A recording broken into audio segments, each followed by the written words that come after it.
February 1945, Birmingham, England. Snow drifted across the cobblestone streets like ash from an enormous fire, carried by a bitter wind that smelled of coal smoke and war fatigue. The supply warehouses on the outskirts of the city loomed like dark, hollow giants, massive brick structures with roofs coated in ice, windows veiled in grime, and doors hanging crooked on rusted hinges. Inside those warehouses lay a catastrophe no one could fix. Mountains of undelivered mail, letters, parcels, photographs, packages, prayers, pieces of home, stacked from the floor to the ceiling in impossible, suffocating walls. 3 years of backlog, millions of items, some addressed to soldiers who were already dead, others waiting for men still fighting in the mud of France, the ruins of Belgium, the forests of Germany. No one believed the mess could be sorted. No one, except the women of the 6808th Central Postal Directory Battalion. They arrived before dawn, stepping off trucks into the freezing air. 455 African-American women wearing Army uniforms that were never designed with them in mind. Their breath fogged immediately. Their boots sank into frozen mud, and every man on the loading dock stopped what he was doing to stare. Some stared with curiosity, some with disbelief, some with open contempt. Because in 1945, America, the idea that black women could rescue the Army's logistics was not just unlikely. Many believed it was impossible. But the women of the 6808th didn't come for approval. They came to work. The first thing they noticed was the smell inside the warehouses, a suffocating blend of mildew, rotting paper, mouse droppings, and cold iron. Rats scattered across the floor as the women entered.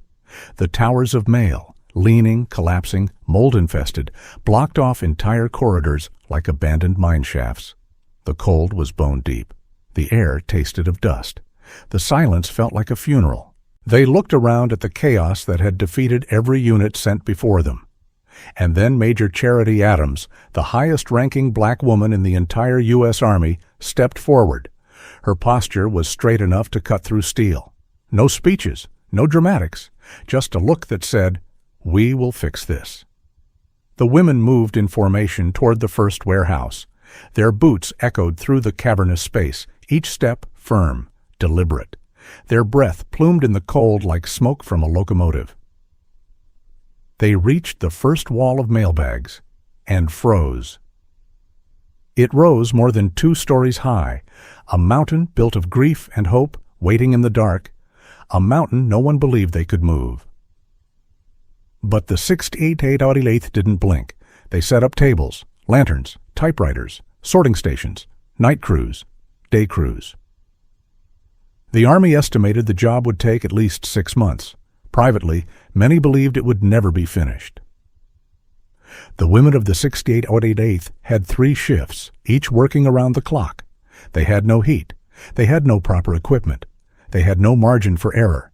They had 3 years of the Army's broken promises piled in front of them. But they had something the war machine had underestimated: discipline, intelligence, and a level of quiet fury that could move mountains. And then the work began.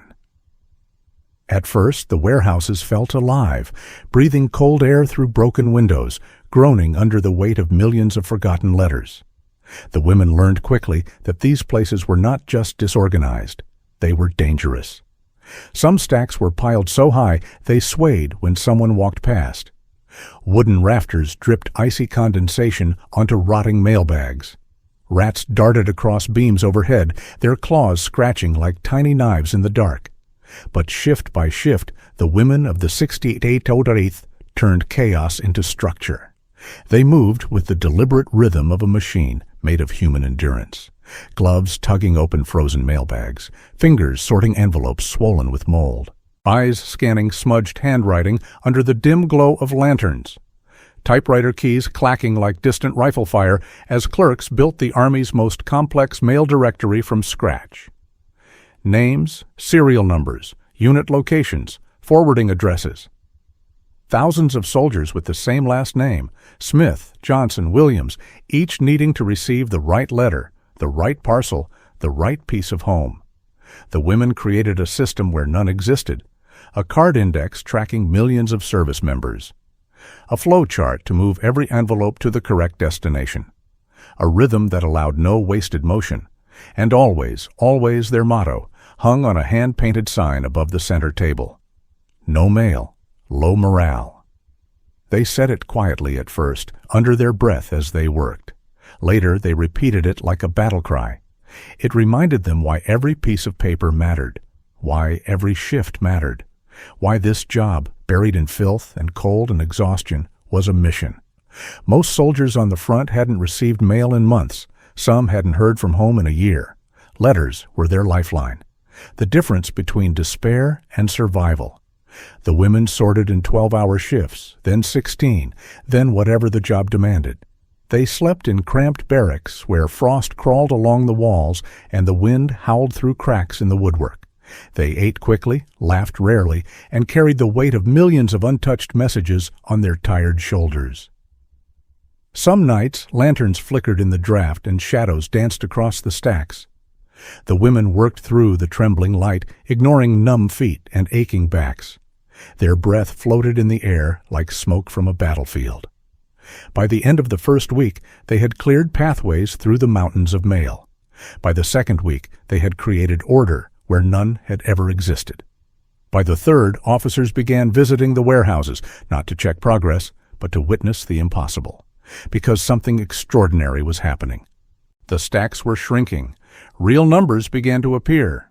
Real momentum. Real proof that the 68th 8th was succeeding where every other unit had failed. They moved through the mail with a precision that stunned everyone who walked through the warehouse doors. The sound of their work became a kind of music. Gloves sliding, papers rustling, bags thudding, typewriters clacking in bursts that echoed through the cold air. But the work took a toll. Hands cracked until they bled. Feet blistered from standing in cold boots. Eyes burned from frozen dust and fatigue. Shoulders screamed with every lift of another soaked, heavy mailbag. Still, they kept going. Then came the day when the first warehouse floor became visible. For a moment, the women stood still, exhausted, sweating despite the cold, staring at a stretch of concrete not seen in years. A space where once lay a mountain of forgotten words, fear, hope, and grief. They didn't cheer. They couldn't. They were too tired. But something warm spread through the group, a quiet surge of pride, deeper than any celebration. It was working. One evening, as they switched shifts, a gust of cold wind pushed the warehouse doors open. Snowflakes drifted inside, swirling through the lantern light. The women looked up from their tables, fingers numb, backs stiff, surrounded by towering remaining stacks. And in that moment, the magnitude hit them. They were rewriting the morale of an entire war. The Army believed they would finish in 6 months. Privately, the officers expected failure, but the 6th 8th wasn't slowing. They were accelerating, day and night, sleep or no sleep, warmth or cold, respect or hatred, supported or ignored. It didn't matter. They would finish the job. And nothing, not the cold, not the prejudice, not the suffocating volume of work, could stop the momentum they were building. Because somewhere out there, in the trenches and forests of Europe, millions of soldiers were waiting, and the women of the 6888th intended to reach every one of them. They reached the second warehouse just as the winter storms rolled in from the Atlantic, turning the sky into a wall of gray that swallowed the sun. The cold seeped deeper than before, stiffening fingers even through gloves, freezing breath before it dissipated. The Army provided them with lanterns and rations, nothing more. Heat was a luxury reserved for frontline units. Postal workers, especially black women, were not considered a priority. Inside, the second warehouse was worse. The ceiling sagged under the weight of snow. Many of the windows had been blown out by past bombings, allowing icy wind to snake through the mail stacks. Frost clung to envelopes like a thin skin of glass. Some parcels, damp for months, had hardened into unrecognizable lumps. But this time, the women weren't overwhelmed. They were angry. They had already proved what they could do. They had already created order from chaos. And now the Army needed them more than ever. The war was entering its bloodiest months. Casualties rose by the day. Battalions moved constantly across Europe, and every soldier was desperate to know whether someone back home still remembered them. The women split into teams without waiting for instructions. Their boots crunched on frozen floors as they carved pathways between towers of forgotten lives. They built new sorting lines, extended the tracking system they'd created in the first warehouse, and mapped every corner of the sprawling space until it resembled a battlefield blueprint. Their efficiency was astonishing, but not without danger. One night, as a storm howled outside, a stack nearly 3 stories tall began to sway. A shifting avalanche of mailbags leaned forward, groaning under its own weight. The lanterns flickered, shadows trembled. The women scattered just as the wall of mail collapsed, bags bursting open like detonations of paper. Letters rained down, thousands of them, fluttering like snow in the cold lantern light. For a moment, there was silence. Then the women stepped forward again, brushing dust from their uniforms, breath fogging the air. Not one of them left the building. Not one even suggested stopping. They bent down, picked up the scattered envelopes, and kept working. Their pace only increased. They sang sometimes, not out of joy, but to keep their hands moving when exhaustion tried to steal their strength. Gospel hymns, Southern work songs, quiet hums that softened the sting of cold air slicing their cheeks. And as they sorted through broken bags and frozen parcels, their voices bounced off the warehouse walls, turning the space into something alive. Commanders began visiting more frequently, first out of curiosity, then disbelief, then, secretly, admiration.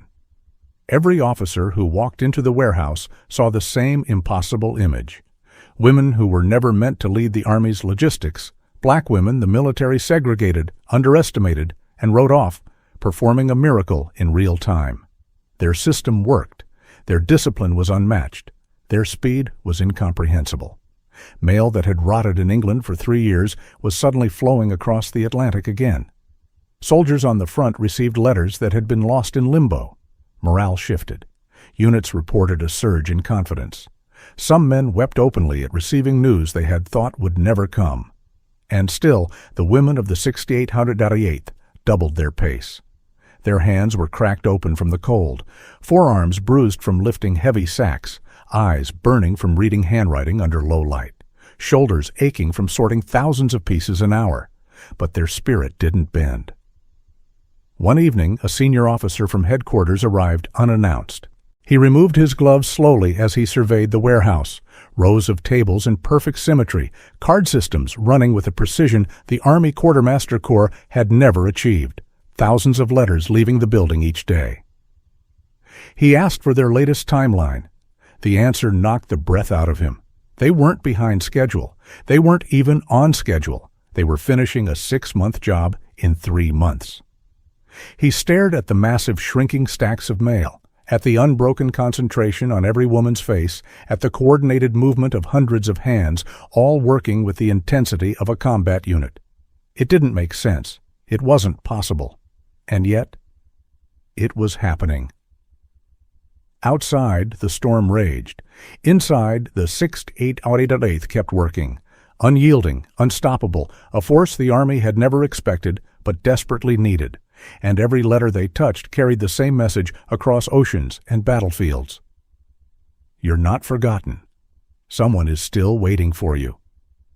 By the time the last bundles were cleared from the second warehouse, the women moved like a single organism, muscle, memory, willpower woven into one unstoppable rhythm.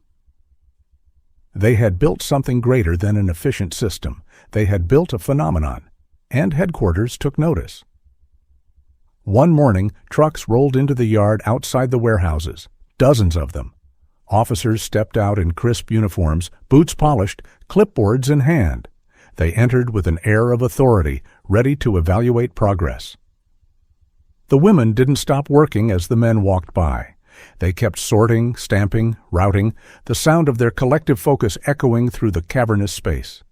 Then the lead officer froze. The mailbags were gone. The stacks were gone. The chaos was gone. Every piece of mail in the building, millions of items, had been processed in half the expected time. At first, the officers didn't believe it. They suspected a trick, bags hidden somewhere, corners left untouched, a miscount. But inspection after inspection revealed the same truth. The 888th had done the impossible. No other unit in the Army came close. But before the shock faded, new orders arrived. France. The war was grinding forward toward Germany. The Battle of the Bulge had ended, but the chaos left in its wake was massive. Thousands of units were on the move. Supply lines stretched thin, morale was fragile, and in the warehouses of Rouen and Paris waited a backlog of mail even worse than the mess in England. The women boarded transport ships under gray skies, the cold wind slicing across the deck like a blade. They stood shoulder to shoulder as the English coastline faded behind them, a place of struggle, exhaustion, and quiet triumph. Ahead lay the ruins of France. When they arrived in Rouen, the scene felt almost apocalyptic. The city still carried the scars of occupation. Bombed-out buildings lined the streets. Civilians moved like ghosts through piles of rubble. The smell of burning coal and damp stone clung to the air. And inside an old French warehouse, taller and darker than any they'd seen before, lay the heart of the crisis. Tens of thousands of mailbags piled to the ceiling, some rotted, some torn open, some covered in dust thick enough to smother handwriting completely. The cold was worse here, the lighting dimmer, the air heavier, but the women of the 888th simply adjusted their collars, tightened their gloves, and marched in. They knew this story already. They had rewritten it once. They would do it again. Their first night in France was brutal.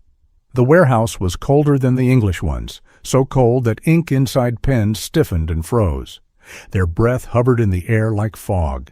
Rats scattered everywhere, emboldened by months of neglect. The women set lanterns on crates, their shadows rising and falling like tall, dark silhouettes on the walls. They moved through the labyrinth of mailbags with the same determination they had in England. Some began sorting immediately. Others cleared paths. Others set up tables and typewriters. Within hours, the warehouse changed. Inside a space abandoned by order, their discipline ignited like fire. Days blurred into nights. Nights bled into dawn. Work never stopped. The French civilians who wandered past the open door sometimes paused, staring in disbelief at the sight of hundreds of black American women moving with the precision of a military factory. To them, the 888th looked like something out of myth, women who defied fatigue, racism, expectation, and the sheer physical weight of their task without ever slowing. But this time, the danger wasn't collapsing mail stacks or freezing wind. It was the moral decay that floated in the air outside their barracks. France had never seen a unit like theirs. American soldiers and officers approached them with a mix of curiosity and prejudice. Rumors circulated. Some resented their presence. Some doubted their ability. Some doubted their worth. Yet every evening, after navigating stares and whispers on the streets, the women returned to the warehouse, returned to the work that no one else could do, returned to the mission that stretched far beyond logistics. They were restoring the lifeline between American soldiers and home.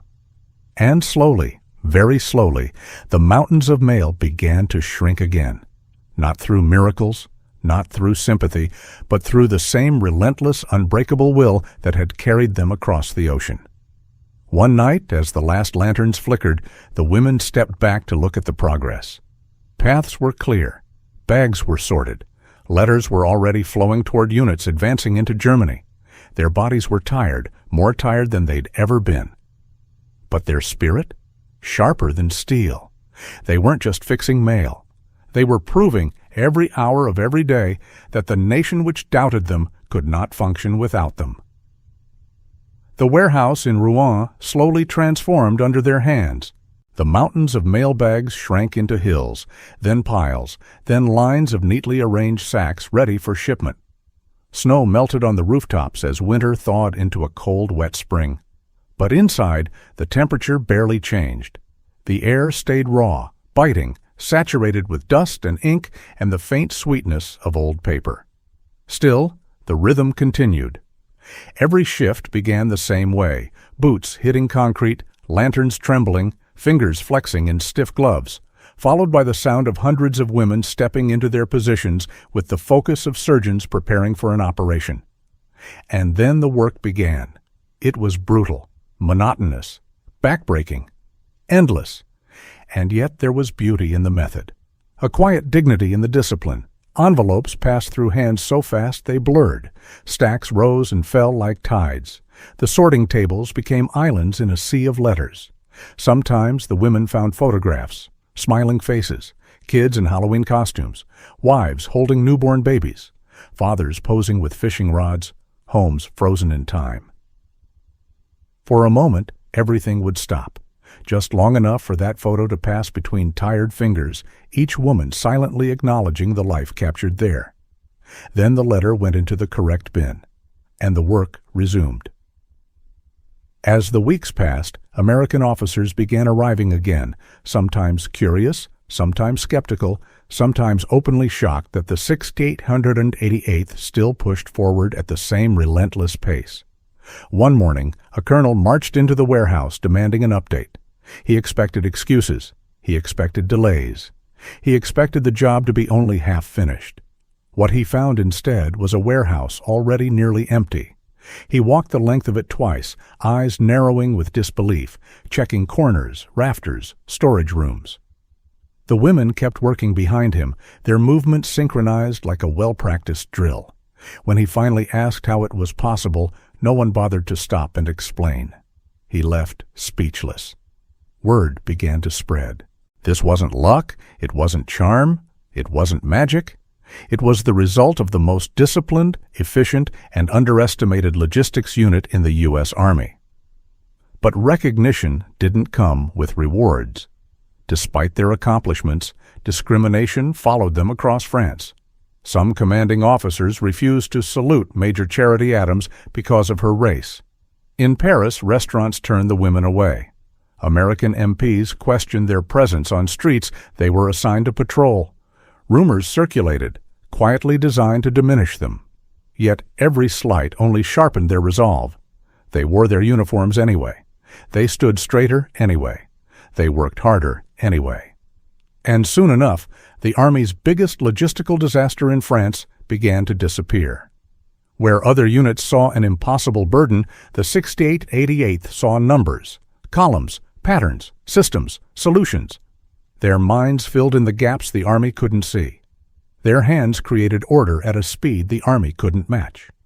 By late spring, mail once trapped in cold warehouses was flowing across Europe like a river finally unleashed.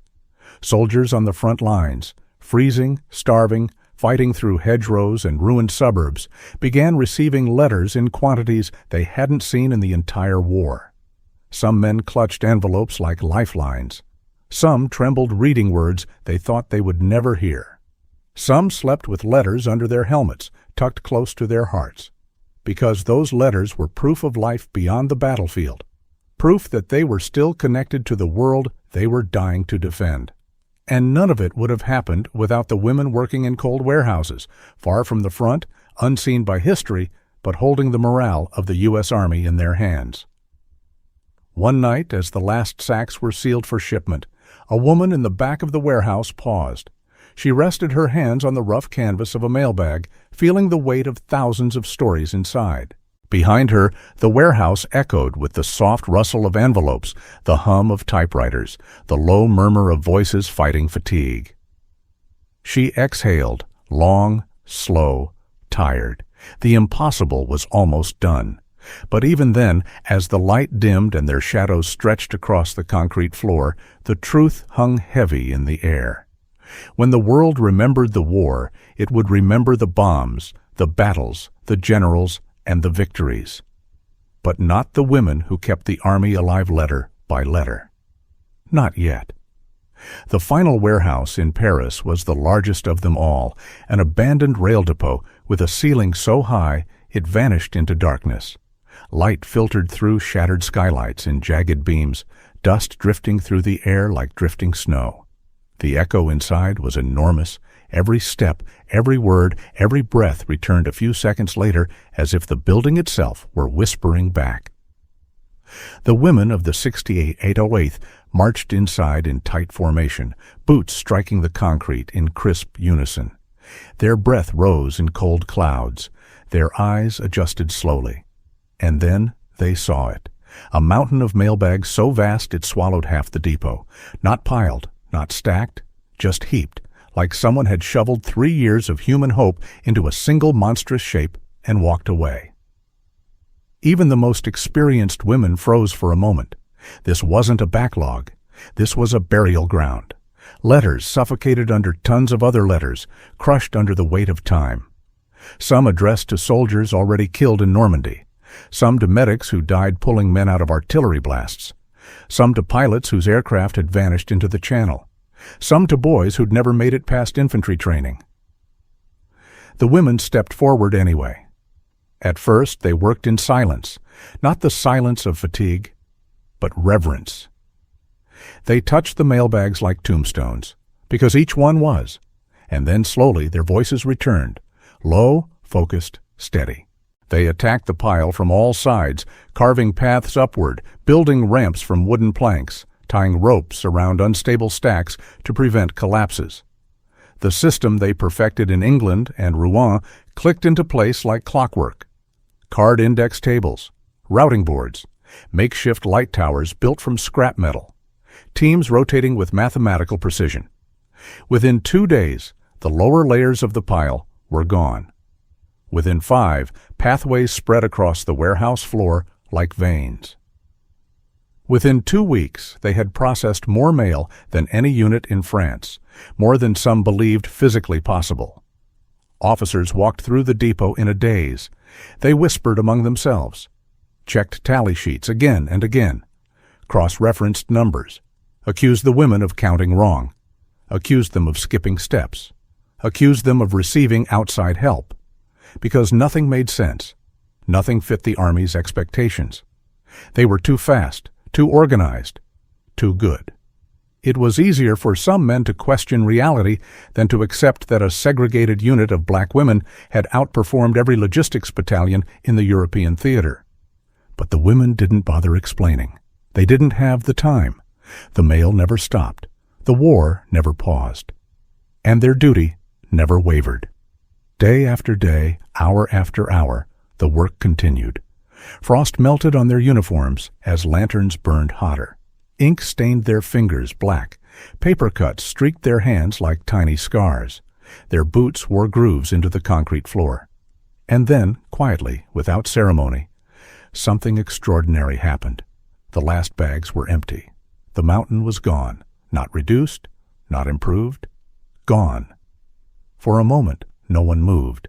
Hundreds of women stood motionless under the dim skylight, breath rising in pale clouds, staring at the empty floor where a mountain of chaos had once stood. They didn't cheer. They didn't embrace. They didn't collapse, even though exhaustion wrapped around them like chains. They simply stood in silence. The silence of warriors who had done exactly what they came to do. They had restored order to a war that was unraveling. They had given soldiers across Europe a reason to keep fighting. They had saved the United States Army's morale machine from total collapse. And yet, as the cold air moved through the empty depot, one truth settled over them like dust. When they returned home, America would forget their names, not because they failed, but because the world wasn't ready to honor women who looked like them. Not yet. When word of their accomplishments finally reached higher command, it didn't arrive as praise. It arrived as disbelief. Reports traveled upward through layers of officers, each one adjusting his glasses, rereading numbers, checking the dates, asking the same question. How could they possibly have finished this fast? Some suspected exaggeration, some suspected clerical error, some suspected outright dishonesty. Not because the work looked impossible, but because the people doing the work were women and black and segregated and not meant, in the Army's eyes, to outperform entire divisions. Investigators were sent, quietly. They moved through the warehouses with clipboards and flashlights, expecting to find shortcuts, omissions, anything that would justify skepticism. They found none. Instead, they found a perfect system, a living machine of discipline and precision the Army itself had never designed. Work logs exact to the minute, sorted mail in faultless order. A directory so comprehensive it seemed unreal. No missing bags, no unexplained gaps, no chaos left to hide behind. Just excellence, indisputable and unshakable. Still, the Army didn't hold ceremonies. No bands played, no medals were prepared, no speeches waited for these women. Recognition wasn't denied. It simply didn't exist at all.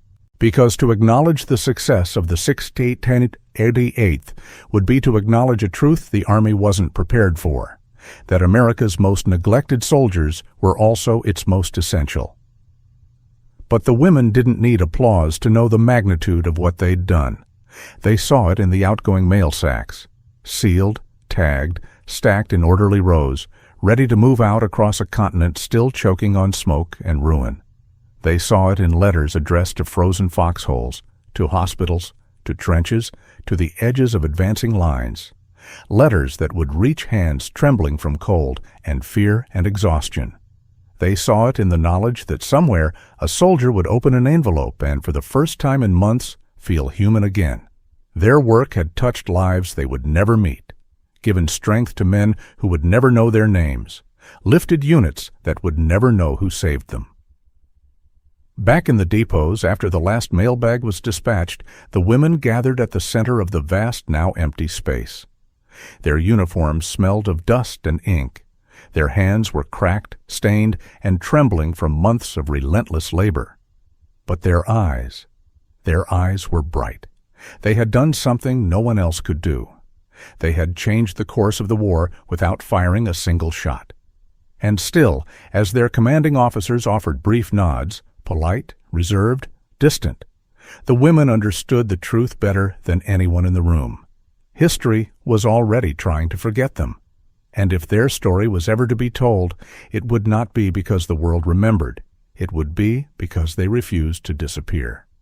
When the war ended, troop ships carried millions of American soldiers home. Brass bands played, parades filled the streets, heroes were embraced, photographed, celebrated. But when the 68th returned, there were no crowds waiting, no banners, no headlines, no recognition. They stepped off the train with the same quiet dignity they carried through every frozen warehouse, their uniforms pressed, their boots polished, their achievements greater than the Army ever understood. And America simply looked past them. Segregation was still alive. Prejudice still roamed openly. The country they had served didn't yet have room in its memory for women who were black, brilliant, and indispensable. Most went home to ordinary jobs, teachers, clerks, mothers, nurses. Some stayed in the military, fighting the same battles of respect they fought overseas. Others carried their silence for decades, waiting for a world that might one day listen. But history has a way of resurfacing the truth. Decades later, buried documents were pulled from archives. Photographs resurfaced. Names appeared in old rosters. And people began to understand what the 688th had really done. They saved the U.S. Army's morale. They accomplished the impossible, not once, not twice, but in every warehouse they touched. They restored hope to soldiers dying on foreign soil. They healed wounds no medic could treat. And they did it with discipline the Army never trained them for, and strength the country never credited them with. In 2022, more than 75 years after they finished their mission, the United States finally corrected the record. The women of the 68th were awarded the Congressional Gold Medal, the highest civilian honor the nation can give. Too late for many, but not too late for the truth. Because now their story sits exactly where it always belonged, not in footnotes, not in forgotten warehouses, not in silence, but in the center of history, a testament to the power of invisible heroes, to the courage found far from the front lines, to a unit that changed a war without anyone noticing. And today, when we talk about victory in World War II, we remember not just the generals, not just the battles, not just the weapons, but the women who held the nation together one letter, one name, one beating heart at a time. The 6th, 8th, 88th didn't carry rifles. They carried something stronger. They carried everyone home.